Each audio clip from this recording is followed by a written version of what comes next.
연일 상승세를 보이던 코스피가 최고치를 경신했습니다. 지난 1월 코스피 3,000선을 돌파한 후 5개월 만입니다. 코로나19 팬데믹이 끝나가면서 경기 회복에 대한 기대감과 수급 불균형의 국제 유가 상승이 이어지고 있습니다. 가상자산거래소 업비트에 이어 코인빗이 코인 8종의 상장 폐지와 28종의 유의 종목 지정을 공지했습니다. 4개월 연속 감소하던 서울 아파트 매매 건수가 지난달 반등했습니다. 센 경제 라이브 시작합니다.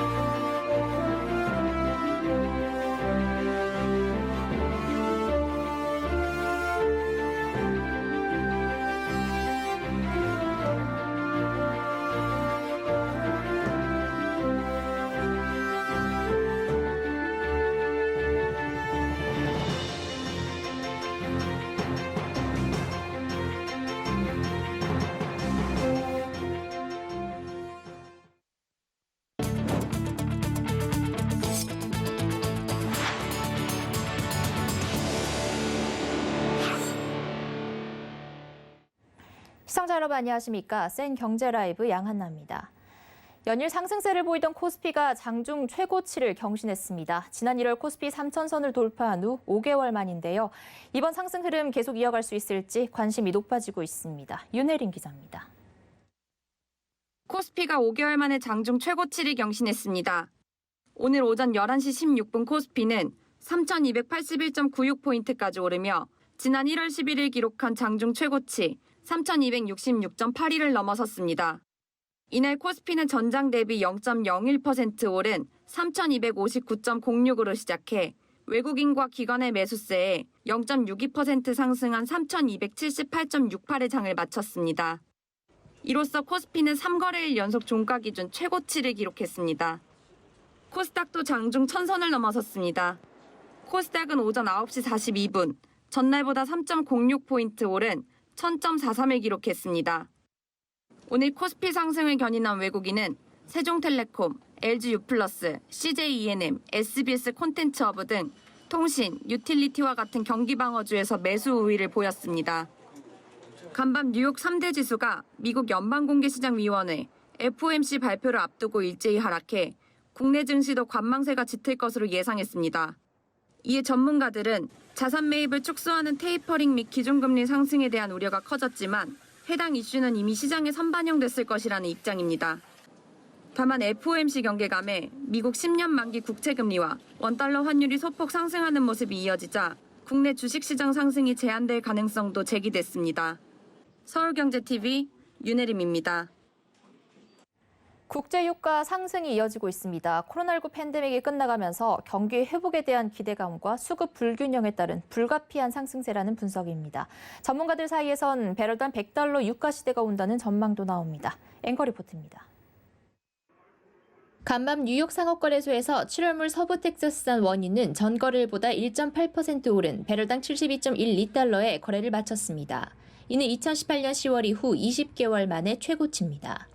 북해산 브렌트유 8월물은 전날보다 0.23% 상승한 74.16달러로 집계됐습니다.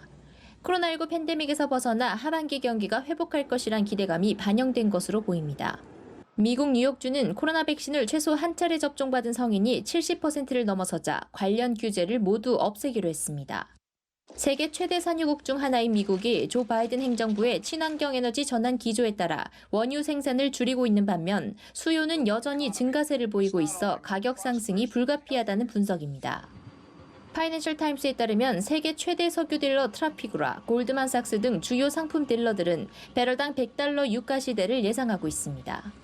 제러미 위어 트라피그라 회장은 유가가 $100까지 도달할 수 있는 기회가 있다고 생각한다며 채굴 가능한 석유 보존량이 15년치에서 10년치로 줄어든 반면 석유 부문 자본 지출은 5년 전 대비 4배 줄어든 연간 $1,000억 그치고 있어 공급이 우려된다고 설명했습니다. 국제 유가는 지난 2014년 미국의 셰일 혁명으로 인한 석유 공급 과잉으로 $100를 기록한 바 있습니다. 서울경제TV 양한나입니다. 가상자산거래소 업비트에 이어 코인빗이 코인 8종의 상장 폐지와 28종의 유의 종목 지정을 공지했습니다. 코인빗은 거래대금 기준 국내 세 번째로 큰 거래소로 전체 상장 코인 70개 가운데 절반이 넘는 36개 코인에 대한 상패, 유의 종목 지정을 결정했습니다. 종료 대상 코인은 넥스와 이오, 판테온, 유피, 덱스, 프로토, 덱스터, 넥스트 등 8개로 오는 23일 오후 8시 거래 지원이 종료됩니다. 같은 날 유의 종목으로 지정된 메트로르드, 서베이블록 등 28개 코인의 최종 거래 심사도 이루어집니다. 서울 부동산 정보광장에 따르면 4개월 연속 감소하던 서울 아파트 매매 건수가 지난달 반등했습니다. 서울 거래량은 작년 12월 7,500여 건에서 올해 1월 5,700여 건, 2월 3,800여 건, 3월 3,700여 건, 4월 3,600여 건으로 감소하다 지난달 약 4,000건으로 늘었습니다.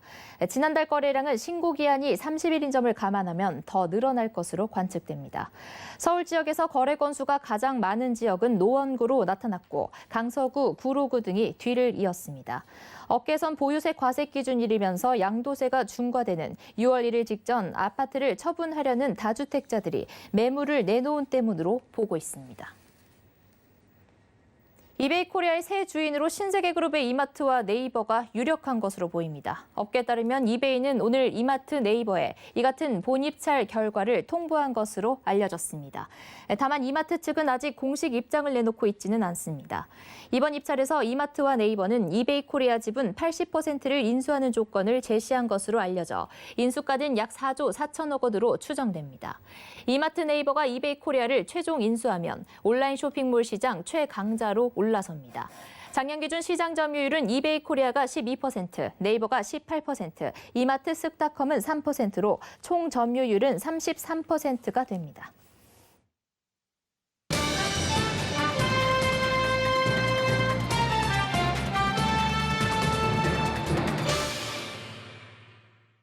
다음 달부터 해외여행자의 자가격리 의무를 면제하는 트래블 버블이 시행된다는 소식에 여행 관광업계가 환호하고 있습니다. 항공사들은 국제 운항 재개에 나섰고 여행사들은 상품을 내놓는 등 기지개를 펼 준비에 나섰는데요. 어떤 국가를 갈 수 있고 어떤 여행이 가능한지 업계의 전망은 어떨지 경제산업부 문다혜 기자 그리고 이훈 한국관광학회 회장 전화 연결해서 이야기 나눠보겠습니다. 네, 문다혜 기자 안녕하세요. 안녕하세요. 네, 다음 달부터 트래블 버블이 도입된다는 소식에 많은 분들이 여행을 갈 수 있다는 기대감에 부풀어 있을 것 같은데요. 이 트래블 버블이 구체적으로 어떻게 시행됩니까? 네, 먼저 트래블 버블 설명부터 좀 드리겠습니다. 트래블 버블은 특정 국가들끼리 협정을 맺고 서로 자가격리 없는 자유여행을 보장하는 제도인데요. 정부는 일부 방역 우수 국가를 대상으로 협정을 체결할 계획입니다. 현재 싱가포르와 대만, 태국, 괌, 사이판 등이 유력한 후보로 떠오르고 있습니다. 다만 개별 여행은 좀 어려울 것으로 보입니다. 현재 트래블 버블 제도는 백신 접종 완료자를 대상으로 하는데 특히 단체 여행으로만 제한하기 때문입니다. 단체 여행이라야 여행사가 여행객의 백신 접종 증명서의 진위, 그리고 입국부터 출국까지 이동과 숙박 등 동선에 대한 관리를 일괄적으로 할 수 있기 때문입니다. 네, 그렇다면 당장 코로나19 이전과 같이 모든 국가들을 여행을 할 수 있는 상황은 아닌 것 같습니다. 자, 이훈 학회장 연결해서 정부의 트래블 버블 조치 어떻게 생각하는지 한번 들어보겠습니다. 트래블 버블은 그래도 꽉 막힌 여행 흐름에 작은 움직임을 만들 수 있다고 생각합니다. 제한적이지만 의미 있는 시작이고요. 실제로 여행업이 조금씩 활력을 만들어가고 있는 중입니다. 그런데 아무래도 이전 정도로 가려면 구체적으로 보면 내년 중반 이후가 될 것 같고요. 트래블 버블은 아마도 여름이 지나면서 더 활성화될 것으로 보입니다. 네, 문 기자, 이 트래블 버블에 발맞춰서 항공사들이 운항 재개에 나선다고 하던데 이 항공사 운항 재개 일정 어떻게 될까요? 네, 항공사들은 트래블 버블 추진과 그리고 백신 접종률 증가로 올해 여름부터 여행 수요가 회복될 것으로 전망하고 국제선 노선 운항 재개를 준비하고 있습니다. 항공사별로 좀 짚어보면요. 먼저 아시아나항공은 다음 달 사이판 노선 운항을 공식으로 재개합니다. 코로나 유행으로 지난해 3월 노선 운항이 중단된 지 1년 4개월 만입니다. 대한항공은 11월부터 매일, 에어서울은 8월부터 주 2회 괌 노선을 운항합니다. 제주항공은 사이판 노선 정기편 운항을, 에어부산은 9월 괌 정기편 노선 운항을, TA항공도 괌과 사이판 노선 운항을 재개하기로 했습니다. 네, 이렇게 항공편이 뜬다고 하면 여행사들은 이제 여행 상품들 속속 내놓을 것 같은데요. 여행업계 상황은 어떻습니까? 네, 여행사들도 모처럼 분주한 모습을 보이고 있습니다. 먼저 지난 9일 하나투어가 순수 여행 목적으로는 처음으로 코로나 이후 처음인 몰디브 허니문 팀을 해외로 보내면서 신호탄을 쏘아 올렸습니다. 하나투어는 백신 접종 시 격리 의무가 없는 몰디브와 하와이, 스위스, 두바이 상품뿐만 아니라 추석 연휴를 겨냥한 유럽 상품도 내놨고요.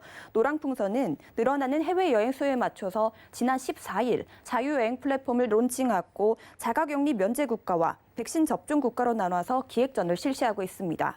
또 백신 접종 완료자가 떠날 수 있는 19개 상품을 판매하고 있는 참 좋은 여행은 최근 프랑스와 괌 상품의 출발도 확정했습니다. 네, 벌써부터 여행사들 상품 출시가 쏟아지고 있는 것 같은데 여행 관광업계도 기대감이 클 것 같아요. 그 업계 상황은 어떻습니까? 네, 여행 관광업계도 크게 반기는 분위기입니다. 우선 업계 관계자 얘기부터 들어보시죠. 언제 이것이 해외여행이 정상화될지는 예측을 전혀 할 수 없는 상황이었었는데 백신에 대한 접종률이 높아지고 집단 면역이 가능할 수 있다는 기대감이 높아지면서 여행 문의가 실제로 늘어나고 있고요. 트래블 버블을 체결을 하게 되면 이론상으로는 7월부터 가능하다고는 하지만 실제로는 3분기 말 4분기 정도에서부터 슬슬 움직이기 시작할 걸로 기대를 하고 있고 내년 상반기에는 정상화되지 않을까 하는 기대를 갖고 있습니다. 정상화된 이후에는 보복 심리에 의해서 적어도 예년의 경우보다는 2배 이상 수요가 증가할 걸로 예측하고 있습니다. 네, 백신 보급으로 최악의 상황은 벗어났고 앞으로 좋아질 회복될 일만 남았다는 건데요. 특히 최근 여행 수요가 조금씩 살아날 기미가 보이고 있어서 기대감이 더 커지고 있습니다. 지난달 인천공항의 국제선 이용객은 19만 9,742명으로 작년보다 44.8% 늘었습니다. 코로나 사태 이전인 2019년 수치와 비교하면 매달 500만에서 600만 명과 비교하면 여전히 적은 수치지만 증가세를 보이고 있어 고무적이란 평가입니다. 네, 그럼 학 회장님 다시 연결해서 좀 여쭤보겠습니다. 이 학 회장님, 앞서 말씀을 드린 것처럼 최근 여행 수요가 크게 늘어나고 있는 상황인데 이게 코로나 이전 수준으로 회복을 하려면 좀 얼마나 걸릴까요? 코로나 이전으로 회복하는 거는 아마도 내년 중반기 이후 정도 되지 않을까 생각을 합니다. WTO 전문가들은 오히려 2023년 이후 또는 2024년 이후를 가장 많이 예측했었는데요. 지금 백신의 확산 속도를 볼 때는 그보다 조금 앞당겨져서 내년 중반기 이후 정도에는 그래도 빠르게 회복하는 모습을 보일 것 같습니다. 네, 이번 트래블 버블 조치가 있지만 여전히 지원이 더 필요하다라는 목소리도 나오는데 정부 차원에서 어떠한 지원들이 필요하다라고 보시는가요? 트래블 버블이 아직은 전면적인 여행의 시작을 의미하는 건 아니기 때문에요. 이전 수준으로 가기 위해서는 조금 더 시간이 필요합니다. 아주 빠르게 예측해서 내년 중반 이후가 된다고 하더라도 그동안 2년 반 동안 산업이 정체돼 있는 것을 의미합니다. 그렇기 때문에 우리 산업의 생태계를 유지하기 위해서는 당연히 좀 산업에 대한 지원, 인력에 대한 지원들도 동반되어야 한다고 생각합니다. 네, 그렇다면 여행 관광 업계의 정상화를 위해서 가장 우선시돼야 할 점은 이거다 하는 게 있을까요? 우리 관광업계의 귀한 인력들이 다른 곳으로 많이 가고 있어요. 그래서 업계를 지원하고 인력을 보호하고 또 새로운 관광 기술 교육 같은 것들이 동시에 추진되어야 합니다. 그런데 무엇보다도 우리 국민의 백신 보급과 더불어서 해외와 트래블 버블 같은 것을 확대 추진하는 것이 우선시 되어야 한다고 생각합니다. 우리도 준비를 해야 되겠고 산업을 지원하는 것도 있지만 여행의 흐름을 만드는 것이 가장 좋은 회복을 위한 방안이라고 생각을 합니다. 네, 지금 이야기를 쭉 들어보니까 앞으로의 여행 관광업계 전망이 본격 밝아질 것 같은데요. 문 기자, 그렇다면 올해 여행사와 관광사들 실적 개선까지 기대를 좀 해봐도 될까요? 네, 백신 보급과 백신 접종률 증가와 트래블 버블 추진으로 사실 기대감이 커진 것은 사실인데요. 하지만 실적 개선으로 이어지는 데는 시간이 좀 걸릴 것으로 보입니다. 금융정보업체 FN 가이드에 따르면 증권사들이 전망한 하나투어의 올해 매출액 평균치는 923억 원, 작년보다 15.8%, 2019년보다는 85.0%나 적습니다. 모두 투어의 올해 매출액 예상치도 522억 원으로 작년보다 4.7%, 2년 전보다는 82.4% 적은 수치입니다. 항공사들도 상황은 비슷합니다. 대한항공의 올해 매출액은 7조 4,673억 원으로 지난해보다 1.8%, 19년대보다는 39.7% 적을 것으로 예상됩니다. 아시아나항공의 올해 매출액은 4조 510억 원으로 작년보다 4.0% 늘 것으로 보이지만 2년 전과 비교하면 41.2% 쪼그라들 것으로 보입니다. 네, 지금까지 경제산업부 문다혜 기자와 트래블 버블 조치에 따른 여행관광업계 전망 짚어봤습니다. 감사합니다. 고맙습니다.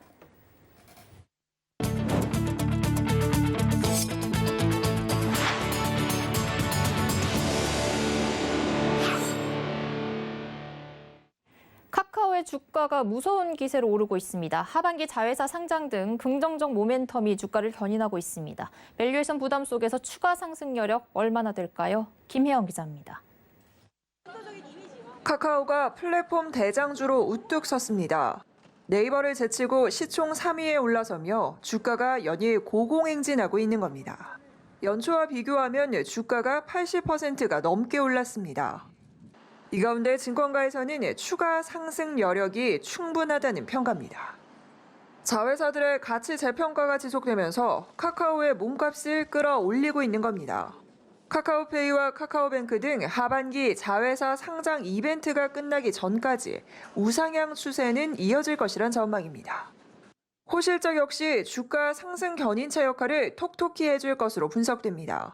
증권가에서는 2분기 카카오의 영업수익을 전년 동기보다 39.1% 오른 1조 3,252억 원, 영업이익은 87% 증가한 1,829억 원으로 추정하고 있습니다. 액면 분할로 한 주당 가격이 50만 원대에서 10만 원대로 낮아지며 개인 투자자들의 유입이 활발해진 점도 긍정적입니다. 하반기에도 최소한 카카오페이나 카카오뱅크가 상장되는 시점까지는 주가 추세 자체는 우상향으로 이제 견조할 것으로 보고 있고요. 자회사 상장 모멘텀 그리고 2분기, 3분기까지도 실적의 전년 동기 대비 성장성 자체가 굉장히 가파릅니다. 페이뱅크의 상장 완료 이후에 이제 엔터 쪽하고 모빌리티에 대한 또 상장 기대감도 바로 이어질 수 있기 때문에 카카오에 대한 증권사들의 눈높이도 연일 높아지고 있습니다.